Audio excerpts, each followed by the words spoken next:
Good morning guys! Nandito tayo ngayon sa Ayala Triangle and we're celebrating our 10th year! So isang dekada na tayo magkakasama guys. Another travel, another gala. I'm Mio and you're watching Eka Philippines!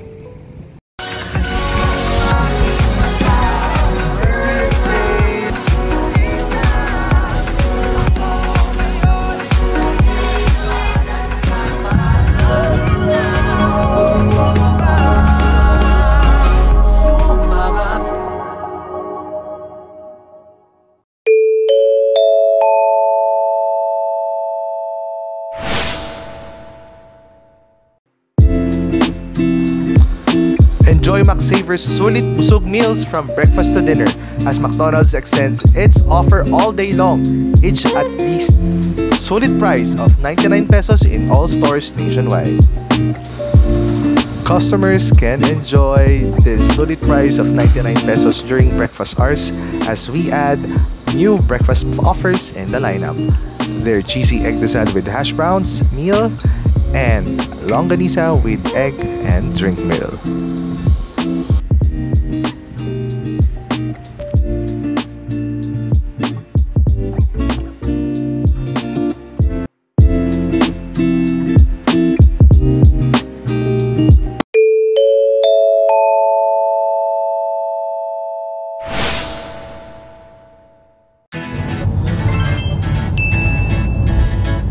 Di ba bagyo?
Okay guys, hi again.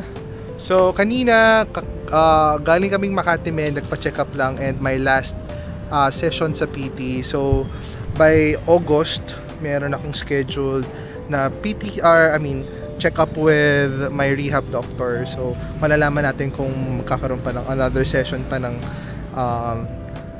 therapy or whatnot. Pero so far naman okay naman na yung paa ko, like what I've shared earlier. And then ngayon nasa Lipa na kami, so later on babiyahin na rin kami pa San Juan. Binisita lang namin si Tito kasi nasa hospital siya ngayon, so hopefully magiging okay yung results afterwards. So yun lang guys, and later na lang ulit.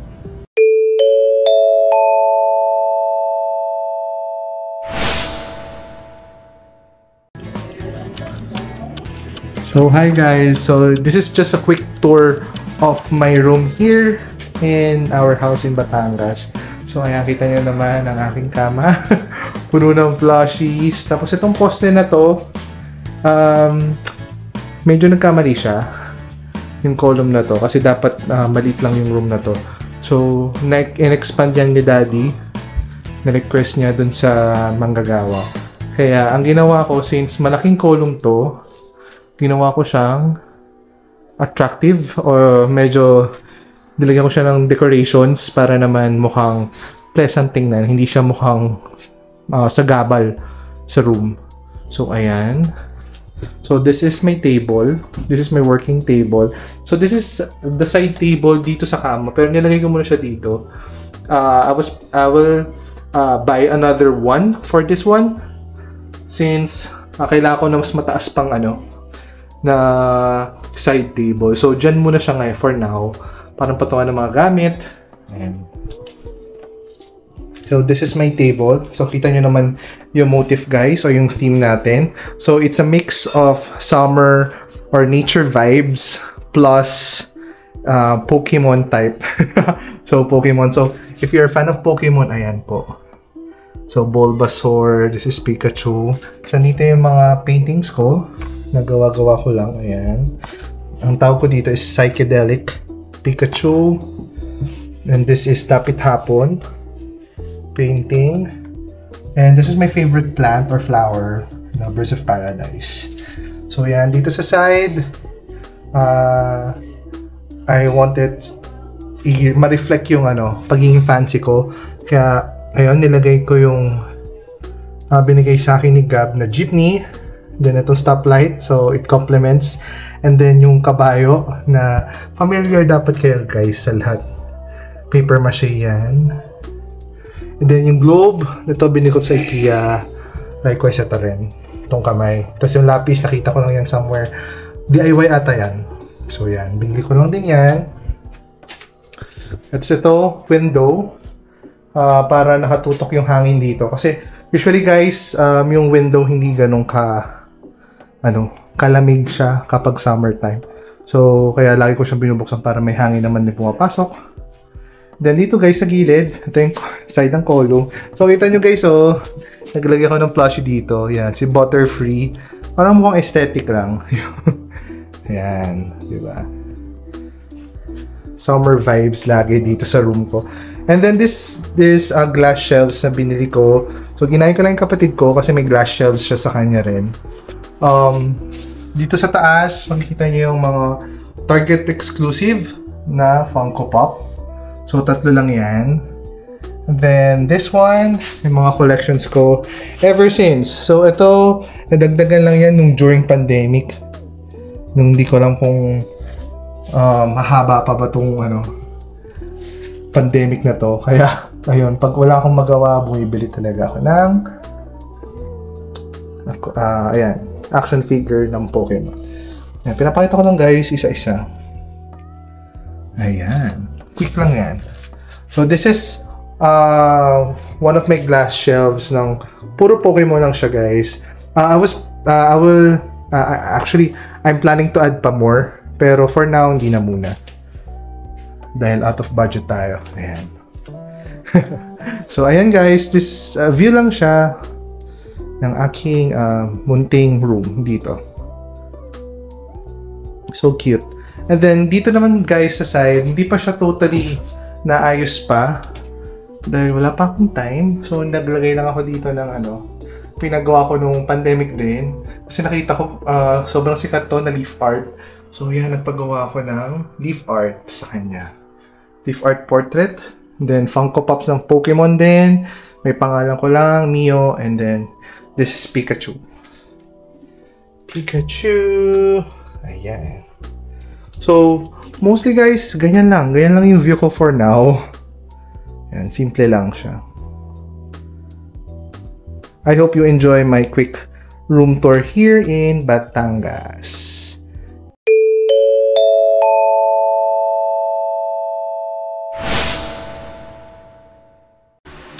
Hi guys! Welcome back again to my channel. So for today, karating lang namin dito sa bahay. So I'm here in San Juan, Batangas. So we do have my parents has a house here. Earlier today, nakita nyo naman yung quick room tour natin on this one, on the background. So hopefully you enjoy that quick room tour. And medyo kung makikita nyo, medyo pambata siya in a way, pero I make sure na mukha pa rin siyang professional tingnan. So ayun guys, so for today magka-unbox tayo ng mga Pokemon merch na napamili natin and action figure throughout this year talaga. Akala mo malapit na matapos ang taon. Pero hindi. Kasi nasa kalagitnaan tayo ng taon guys. Diba? It's July already. So, yung ibang merch dito na napamili ko pa noong last year. Hindi ko lang na-unbox. Or parang quick check lang. Para lang kung may makitang crack or anything. Pero ngayon, this is formally sharing with you yung mga napamili ko from 2023 of November up until today, July. So, ayun, let's unbox. So, unahin muna natin itong guys, itong Miniso products na napamili ko. So, Earlier this 2024, I think quarter 1 or quarter 2, start of quarter 2, may nag-release sila ng merch ng Pokemon. So, pagbalik ko dito ng Guam, nag-release sila ng Pokemon, kaya bumili na ako. So, ayan. So, unahin natin itong Butt Sponge from Miniso. Mura lang yan. Sobrang cute niya, guys. Buti naman hindi na kailangan sirain yung lagayan. Kasi nahinayan naman ako. Actually, hindi ko naman siya gagamitin. I-display ko lang talaga. Wow, cute. Sobrang fluffy niya, guys. Sobra. Tapos yung design niya, sobrang, I don't know, para siyang sobrang high quality for me. Oh, cute oh. May dila pa siya. So, ayan. This is the first item, the Butt Sponge. So, not sure kung madami pa binibentang ganito na Butt Sponge. Kasi, sa Bacoor, para nakita ko meron pa. Pero sa MOA or sa Mega Mall, not sure kung meron pa silang binibentang Pokemon Butt Sponge items. What's next? So, this one, itong Nightlight. So, Nightlight Pikachu. Because I'm so fond of yung mga lamps. Actually, guys, meron din akong projector na binili pero hindi ko pa napapakita. Or, I think napakita ko na pero sa stories lang. Ang cute niya, yung projector na yon kasi it's more of like universe. Yung pinoproject niya, mga sumakita mo yung mga galaxy and all. So, ngayon naman, ito naman, i-display ko siya dito since perfect siya doon sa theme ng room ko. So, ito. Unbox na tayo. This is the Pikachu Nightlight also from Miniso. So, may kasama siyang USB wire o cable. Maiksi lang siya, guys, unfortunately. So, mahirap siya kapag gusto mo siya i-display ng medyo malayo. So, kailangan meron kayong other USB na bibilhin, micro USB. So, ayan. Quick look. Of the Nightlight na Pikachu. So, what's good thing about this one, guys, is meron two options. It's either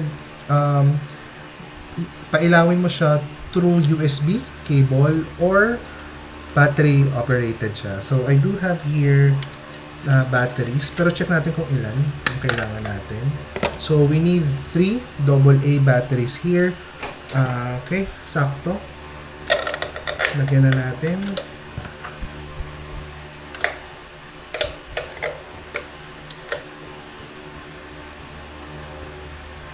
So, ang light source power niya, guys, is 1.6 watts. So, medyo mahina naman. So, walang problema naman yan. Seal lang natin ang cover sa yan. And let's try. Wait lang. Patayin muna natin, guys, itong nasa gilid. Para gusto ko ipakita sa inyo kung gaano kaganda. Ready? Ready? Patayin lang natin. Ready? 1, 2, 3. Oh my goodness, ang ganda niya, guys. Kita nyo, sobrang ganda. Kita nyo, wow. Sobrang cute ni Pikachu. Ang cute. Wow. Ayan, ang cute. Cool. Wait lang. So, ayun lang, guys. Wait lang, buksan natin yung ilaw. So, it's Nightlight Pikachu from Miniso. So, sobrang cute niya. Okay, unahin na natin to. So, I bought this one from Serenity. So, I'm not sure if you heard about releasing a tumbler from Serenity. So, this is the 2 tumblers that I've bought. Meron pa ako natirang isa. Naiwan ko lang sa house namin sa Cavite. Pero, ayan. Pakita ko lang sa inyo quick. So, this is the yellow one. Unbox lang tayo.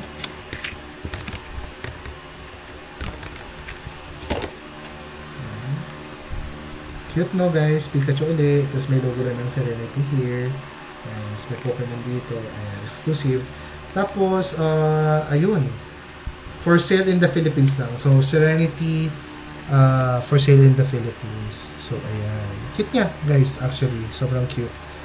So, syempre, gawin ko na siyang display dito siya pag meron silang sealed dito na parang so parang somehow authentic siya na authentic na tumbler na official merch ng Pokemon times Serenity collaboration. So yan. Same din here, meron ang number and sticker. Alright, that's it. Serenity. Next would be this one. So this is pinakahihintay ko nung November pa to actually, guys. But ngayon lang dumating. Sobrang tagal niya. Nakalimutan ko na siya. Nung sinabi lang ng kapatid ko na, Toy, meron kang for delivery. So ano yun? Yung ano mo, yung pina-order mo sa akin na Pokemon Scale World. So ayun. So I'm a fan of Pokemon Scale World, but not all, guys. Not all binibili ko. Namimili lang din ako ng gusto ko at yung medyo malaki na figure nila. Kasi iba, guys, parang hindi ko masyado na-appreciate kapag sobrang liit niya.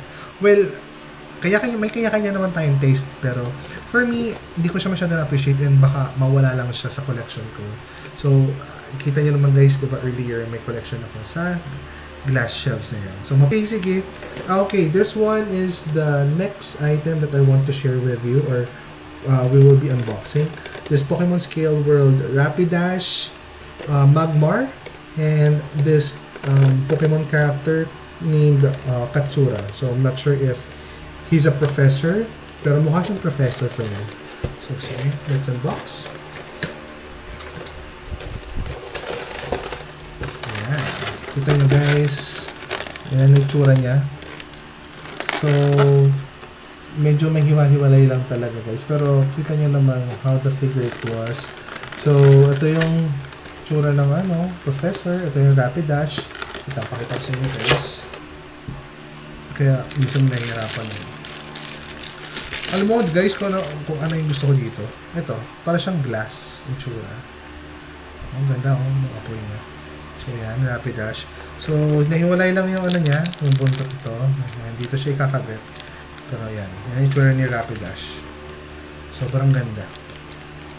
Kayo, guys, anong favorite nyo or sinong favorite yung Pokemon? Please share it on the comment box. Gusto ko rin malaman. And then, next time, kita-kits tayo and pakita natin kung ano yung mga favorite natin Pokemon. Wear your favorite Pokemon shirts. Diba uso ngayon yan, yung mga Pokemon shirts. So, naabutan nyo ba yun, guys? Yung sa SM, diba? Madaming mga Pokemon shirts na binibenta. Bumili rin ako actually. So, minsan suot ko siya. So, this one is Magmar. Ayan, sobrang ganda niya, guys.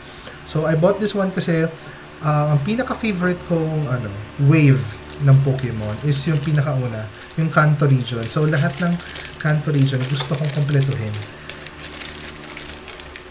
Actually, ang problema ko right now is mahirap maghanap ng mga ibang Kanto region na tawag dito, na mga na action figures.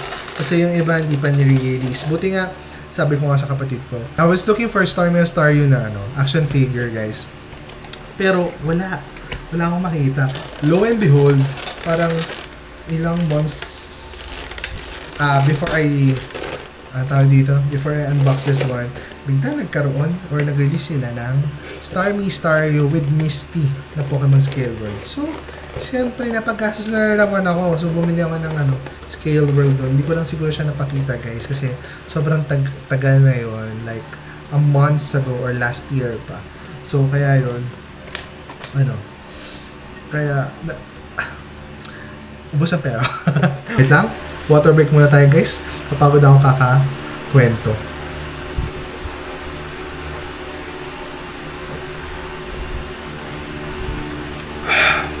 Sarap, lamig. Okay. Busin na natin to para mapagpahinga na. Okay, last two items na I bought na I want to share with you guys is this one. So, wait ako So, I'm not sure if you're familiar with this one, guys. Pero sa mga Pokemon fans or addict talaga, or if you join communities, so ang daming nag-share nitong mga Oreo special edition glassware saka plates. So, not sure kung bakit sila nag-release ng plates na Oreo, Pero maganda siya, maganda siya guys. Yung mga design nakita ko, sobrang ganda. I forgot lang kung sino yung mga Pokemon na kasama dun sa mismong glass at dun sa mismong plates. Pero ang pagkakatanda ko, merong Pikachu, may Charmander, may Squirtle at Bulbasaur. So for now, let's unbox kung ano yung nakuha natin dito, kung anong starter Pokemon. So ito sila guys usually. Not sure kung meron dito na hindi kasama, pero most likely ito yung nakita ko at naalala ko nakasama doon sa design. So sige, let's unbox this plate. Oh my god, 1, 2, 3. Oh my god, it's Bulbasaur guys. Woo! Ang ganda, sobra. So it's a ceramic guys. So dishwasher safe daw siya and microwave safe, but not not for freezer. So for sale lang siya sa Asia, wala siya sa America. So ang tagal na nito guys, hindi na ako masyado nakapag-avail kasi nanghinayang ako sa Oreo na bibiling ko. So before you get this one, you need to buy parang a pack of Oreo, yung isang malaki or dalawang malaki pala, should I say, dalawang malaki. So hinayang ako, baka magkaroon naman ako ng sakit naman kung Oreo na pinagkakain ko. So ang ginawa ko na lang guys, yung Oreo na binili ko, pinamigay ko na lang. Di ba? For me guys, okay na ako sa isang plate, isang glass. Pero kung may magbibigay, it's really okay. Hindi, joke lang. Okay, sige. Last item for our unboxing. So this is the glassware of Oreo, then special edition with cookie holder. Ayan. Box natin. 1, 2, 3. Oop. Yun. Ang ganda guys. Sobra. Oh my god. Nandito mostly ng mga Pokemon na gusto ko. Pero hindi naman sila kompleto. Pero nandito yung mga gusto ko guys. Ayan. Ganda. Oh my goodness.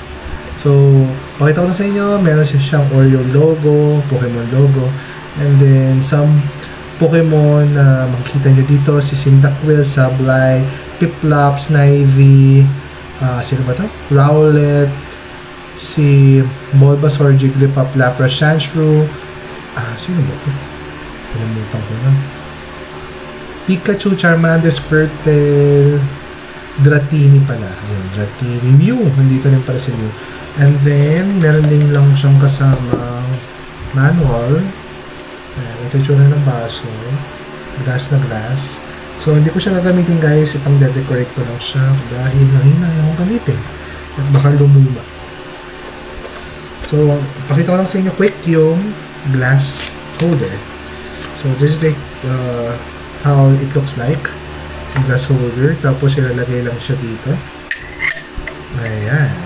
Tapos, lagay mo lang Oreo dito. Twist it down. Ayun, alam nyo na. So, yan. Ganito yung tsura niya, guys. Ang cute. Nakatakot na kasi, babasagin. Pero so far, sobrang cute niya, guys. Sobrang ganda. Sobrang. Okay. I think I'm all good. I think yun lang naman, guys, ang aking, mga unboxing natin for today. Hopefully you enjoy my quick unboxing, and I'll see you on my next vlog. Again, I'm Mio, and happy 10th year anniversary sa atin guys. So alam ko na medyo bago lang kayo dito sa YouTube channel ko, pero I've been through vlogging since since my first job. So, I think 2013, guys. 2013, 2014. Mga ganun. Sobrang tagal ko na nagbablog, guys. Hindi lang ako ganun ka-familiar mag-video kasi I'm a shy type guy. Hindi, kidding aside. Pero, ayun. Ngayon lang ako nagpo-push na mag-vlog or mag-video kasi wala. I think nag-enjoy na ako sa ginagawa ko. And yun. I think practice din to na, di ba, to share thoughts, to share with you yung mga kaganapan ko dito na feeling ko na matutuwa rin kayo na ma-enjoy din kayo. So guys, again, thank you so much. I'm Mio and you're watching Teka Philippines. Good night!